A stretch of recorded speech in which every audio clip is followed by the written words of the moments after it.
నన్నేమీ అనలేదు, అభినందించలేదు. కానీ మా మేనేజర్ గారు మాత్రం మండిపడ్డారు.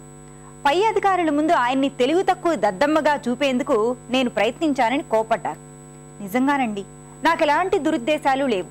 తల వంచుకొని మా మేనేజర్ గారి గది నుండి బయటికి రాగానే నా సహోద్యోగి స్నేహితురాలు మరికొన్ని తిట్లతో రెడీగా ఉంది. అనవసరమైన అతి జోక్యాలను పై అధికారులు ఎన్నడూ సహించరట.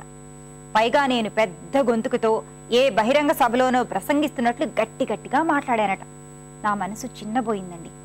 ఇక నుంచి ఒక్క మాట కూడా మాట్లాడంలే అనేశాను నా ఫ్రెండ్ తోటి. ఈ మాటకి మళ్లీ తిట్లు తినాల్సి వచ్చింది. నా స్నేహితురాలు ఏం చెప్పిందో ఈ కార్యక్రమం చూశాక మాట్లాడుకుందాం.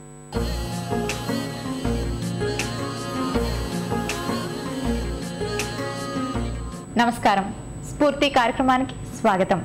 సకులు ప్రేమ, అనురాగం, ఆప్యాయతతో పాటు మానసిక వికలాంగులకు ప్రత్యేక విద్య, వైద్య సదుపాయాలను అందిస్తున్న లక్కరాజు నిర్మలా గారు ఈ వారం మన సఖి స్ఫూర్తి. నమస్తే అమ్మ. నమస్తే అమ్మ, మీ గురించి చెప్పండి. మీరు ఎక్కడ పుట్టారు, ఎక్కడ చదువుకున్నారు? మహబూబ్ నగర్. నాది మహబూబ్ నగర్లోనే చదువుకున్నాను. మా రోజుల్లో ఆడపిల్లల్ని బయటకు పంపించి చదివించేవాళ్ళు కాదు. అయితే నేను డిస్టిక్లోనే మొట్టమొదటి ఆడపిల్లని ఎంపీసీ చదివాను. ఆ రోజుల్లోనే నేను కాలేజీ ఫస్ట్. అయితే హెడ్ క్వార్టర్స్లో మ్యాథమెటిక్స్ టీచర్స్ లేకపోతే గర్ల్స్ హై స్కూల్లో చదువుకునేవాళ్ళం. ఇక్కడ నుంచి బాయ్స్ స్కూల్ నుంచి సార్ వచ్చి మాకు మ్యాథ్స్ చెప్పి వెళ్ళిపోయేవాడు. ఇంటర్మీడియట్లో చదువుతూ బీజెడ్సీతో కలిపి ఉన్నప్పుడు క్లాసులో నేను మ్యాథమెటిక్స్ చదువుతూ వెనక బెంచ్లో కూర్చోవాలి. గాజులు వేసుకోకూడదు, గజ్జలు వేసుకోకూడదు, అలా వెనక కూర్చొని ఉండాలి. చాలా బురకాశిష్టంగా ఉండేది మహబూబ్ నగర్లో. చాలా కష్టపడి చదువుకున్నాను. చదివేటప్పుడు కూడా ఎదురు తిరిగిన వాళ్ళు సమాజంలో చాలామంది ఉన్నారు. పెళ్లి చేయకుండా ఈ పిల్లకి ఇంకా ఎందుకు చదివిస్తున్నావు?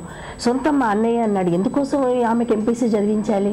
ఎంపీసీ అక్కర్లేదు కదా, మగపిల్లలు చదువుతారు కదా, ఆడపిల్లలు ఎవరైనా ఎంపీసీ చదువుతారా అన్న రోజులు కూడా ఉన్నాయి. చాలా కష్టపడి చదువుకున్నా అన్నారు కదా, మరి అంత కష్టపడి చదువుకున్న వాళ్ళు ఏ ఇంజనీరో, డాక్టరో, ఇంకేదైనా మంచి ఉద్యోగం చేయాలనుకుంటారు. కానీ మీరు మాత్రం చాలా డిఫరెంట్గా మానసిక వికలాంగులు, ఈ చిన్న చిన్న పిల్లలకి ఎవరైతే డెవలప్ అవ్వలేదో ఫిజికల్లీ, మెంటల్లీ, వాళ్ళకి మీరు ఇలా ప్రత్యేక సేవలు అందించాలని ఎందుకు అనుకున్నారు? ఈ ఆలోచన మీకు అసలు ఎప్పుడు మొదలైంది? నా చిన్న వయసు నుంచే ఏదో ఒకటి చెయ్యాలి, మనిషి అన్నవాడు పుట్టిన తర్వాత తను శాశ్వతంగా నిలబడడానికి సర్వీస్ చేయాలని మా అమ్మమ్మ గారు మంచి పద్యాలతో నేర్పిస్తూ వెళ్ళేవాడు. అయ్యో, ఇంత ఆమెకు చదువు రాకపోయినా ఇంత గొప్పగా పద్యాలు చెబుతోంది, ఏదైనా రాస్తే బాగుంటుందని. సంకల్పంలో లేదు ఫలం, ప్రయత్నంలోనే సఫలం, కల్పనలో నిద్రించక యత్నంతో సాధించోని. అప్పుడు మినీ కవిత యుగం జరుగుతుండింది నేను చదువుకునే రోజుల్లో. కాబట్టి మినీ కవితలు ఎలా రాయాలి, ఆ పద్ధతులు అలవాటు పడి మినీ కవిత్వం రాయడం మొదలుపెట్టాను.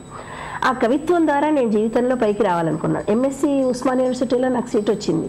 అయిపోయిన తర్వాత ఆడపిల్లకి పెళ్లి చేయాలని పెళ్లి సంబంధం చూశారు. ఇమీడియట్గా 82లో మ్యారేజ్ చేసేసారు. బీఈడీ చదువుకుంటే నీకు ఉద్యోగం చేయొచ్చు, ఆడపిల్లలకు బీఈడీ అయితేనే బాగుంటుంది అన్న ఉద్దేశంతో. అందులో నాకు కూడా టీచర్ వృత్తి అంటే కూడా చాలా ఇష్టంతో కూడుకున్నటువంటి అంశం. సరే, ఎంఎస్సీ చేయకుండా, పిహెచ్డీ చేయకుండా ఇంకా డిగ్రీతో కంప్లీట్ చేసుకొని ఇక్కడే టీచర్ ఉద్యోగం చేస్తూ పెడుతున్నా. అయితే టీచర్ ఉద్యోగం చేస్తూ ఉన్నప్పుడు కూడా కవిత్వం రాశాను. అప్పుడు 7 గంటలకు టీవీ ముందు కూర్చొని నాటకాలు చూసేవాళ్ళు. బుద్ధం శరణం, గుర్తింపు నాటకాలు కూడా నేను రాశాను. రేడియోలో అప్పుడు నా కవితలు కూడా మినీ కవితలు వచ్చాయి. ఈ ఆత్మీయ స్వచ్ఛంద సంస్థ ద్వారా మీరు మానసిక వికలాంగులకి ఎటువంటి సేవలు అందిస్తున్నారు? ఈ ఆత్మీయ మానసిక వికాస కేంద్రము మాది ఆత్మీయ మహిళా మండలి ద్వారా స్టార్ట్ అయింది. అయితే ఇక్కడ మా మహిళా మండలిలో సూర్య భగవంత వైస్ ఛాన్సలర్ కూతురు ఒక అమ్మాయి ఉండేది. ఆవిడ పిల్లలంతా మెంటల్లీ ఛాలెంజ్డ్ పిల్లలు ఉన్నారు. 4 పిల్లలతో మన మహిళా మండలిలో స్టార్ట్ చేసాం. దాన్ని ఆత్మీయ మానసిక వికాస కేంద్రం అని నామకరణం చేశాము. ఆత్మీయ మానసిక వికాస కేంద్రం 4 పిల్లలతో స్టార్ట్ అయిన స్కూల్ దినదినాభివృద్ధి చెందుతూ అందరి సహాయ సహకారాల చేత రోటరీ వాళ్ళు ఏదో ఒకేషనల్ ఇచ్చారు, తర్వాత లయన్స్ క్లబ్ వాళ్ళు సహాయం చేశారు, దాతలు ఎవరో ఒకళ్ళు సహాయం చేస్తూ వచ్చారు. అయితే అంత సహాయం చేసేసరికి స్కూల్ డెవలప్ అయిపోయింది. 2 ఫ్లోర్ల ఇల్లు మాత్రమే ఉంది. గవర్నమెంట్ ద్వారా మాకేం ల్యాండ్ రాలేదు. అప్పుడు మా ఇంట్లో ఉన్న సామాన్లు కుర్చీలు ఒకళ్ళకి ఇచ్చి, సోఫాలు ఒకళ్ళకి ఇచ్చి, మంచాలు ఒకళ్ళకి ఇచ్చి, మా పిల్లలు ఎల్కేజీ యూకేజీ చదువుతున్నారు చిన్నపిల్లలు అప్పుడు. అయినా కూడా అన్నీ అందరికి ఇచ్చేసి అద్దీంట్లో మేము ఉండి స్కూల్ రన్ చేస్తూ స్టార్ట్ చేసామమ్మ మేము. మరి మీ సంస్థలోని ఈ మానసిక వికలాంగులకి ఎటువంటి విద్య, వైద్య సేవలను అందిస్తున్నారు? ఆత్మీయ మానసిక వికలాంగుల మానసిక వికాస కేంద్రంలో మేము చేస్తున్నటువంటిది ఏంటంటే slow learners, border line, IQ రాగానే వాళ్ళ ఐక్యూ లెవెల్ని మేము చెకప్ చేస్తాం.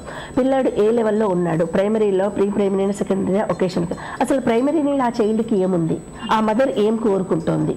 ప్రైమరీగా చైల్డ్ పిల్లోడికి అన్నం తినడమే రాదనుకోండి, హ్యాండ్ కోఆర్డినేషన్తో వాడికి హ్యాండ్ బాగు చేయడానికి ఫిజియోథెరపీ ఇస్తాము. ఏ వస్తువైనా ఇట్లా పెట్టడము తీయడము అలా. ఆ హ్యాండ్తో అన్నం తినడం ఫస్ట్. టాయిలెట్ ట్రైనింగ్కి ఇంపార్టెన్స్ ఇస్తాం. తర్వాత 11 ఏళ్ల పిల్లలు ఆడపిల్లలు మెచ్యూర్ అవుతారు, వాళ్ళకి కావాల్సిన ప్రైమరీ నీడ్కి ప్రాధాన్యత ఇస్తాం. తర్వాత స్పెషల్ ఎడ్యుకేషన్ ఇస్తూ పోతుంటాం. అంటే వాళ్ళ నిత్య జీవితంలో వాళ్ళకి కావాల్సిన రంగులు కానీ కలర్స్ కానీ మ్యాచింగ్ కానీ ఏవి నిత్య జీవితంలో వాళ్ళకి అవసరం. అంటే దీన్ని ప్రత్యేక విద్య అని అంటారనమాట. అంటే వాళ్ళని ఫస్ట్ ఐక్యూ లెవెల్ని బట్టి primary, pre primary, secondary, vocation అని గ్రూప్స్ చేసి 120 గోల్స్ తీసుకుంటాం. ఆ 120 గోల్స్ని సూటబుల్గా నెలకి 2 యాక్టివిటీస్ తీసుకుంటాం. ఆ 2 యాక్టివిటీసే 5 పిల్లలు ఉంటే 5 డిఫరెంట్ క్యారెక్టర్ పిల్లలు ఉంటారు. ఆ 2 యాక్టివిటీస్ వాళ్ళ మీద ఇంప్లిమెంట్ చేసి ఈ విధంగా ఈ ఇంప్లిమెంట్ వాడికి సరిపోయిందా సరిపోలేదా, టీచర్ సపోర్ట్ చేయటం లేదా, చైల్డ్ సపోర్ట్ చేయటం లేదా, పేరెంట్స్ సపోర్ట్ చేయటం, ఎందువల్ల ఈ పిల్లోడిలో బలహీనత జరుగుతుంది. ఆ బలహీనతను మేము every parents meeting second Saturday నాడు డిస్కస్ చేసుకొని మళ్ళీ యాక్టివిటీ వచ్చిందనుకో, రీచ్ అయ్యిందనుకోండి ఇంకో యాక్టివిటీ తీసుకుంటాం. లేదంటే యాక్టివిటీ మార్చి వాళ్ళని మేము అనాలిసిస్ చేసి వాళ్ళని ప్రైమరీలాగా వాళ్ళకి ఏం చేస్తామంటే ప్రీ వొకేషనల్ స్కిల్స్ కూడా నేర్పిస్తాం, వొకేషనల్ స్కిల్స్ కూడా నేర్పిస్తాం. ఫినాయిల్ తయారు చేయించడం నేర్పిస్తాం. ఫస్ట్ వాళ్ళకి మెడిటేషన్ చేస్తాము, యోగా చేస్తాము. మెడిటేషన్ యోగా ద్వారా, ఓంకారం ద్వారా మాట రాని పిల్లలు ఎంతోమంది మాట్లాడగలిగినారు. అసలు నోట్లో నుంచి వాయిస్ రాని పిల్లలు స్పీచ్ థెరపీ కంటే ముందు ఓంకారాన్ని మెడిటేషన్ ద్వారా వాళ్ళల్లో చాలా యాక్టివేషన్, పిల్లల్లో చాలా తెలివితో వాళ్ళ జ్ఞానాన్ని మేము ఇంప్రూవించడానికి చాలా టెక్నిక్స్ మేము ఇక్కడ వాడతాం. మేడం, ఇన్ని సంవత్సరాలుగా మీరు ఈ సంస్థ స్టార్ట్ చేసి చాలా ఏళ్ళు అయింది, 20 ఏళ్ళు అయినట్టుంది కదా. సో మరి నలుగురితో స్టార్ట్ చేశారు, 120 పిల్లల వరకు ఎదిగారు, సంస్థ కూడా బాగా డెవలప్ అయింది. సో మీ దగ్గర ఆల్రెడీ ట్రీట్మెంట్ తీసుకొని పైకి వచ్చిన వాళ్ళు కానీ లేకపోతే ఏమైనా ఎంప్లాయ్మెంట్ కానీ చేసే పిల్లలు ఉన్నారా?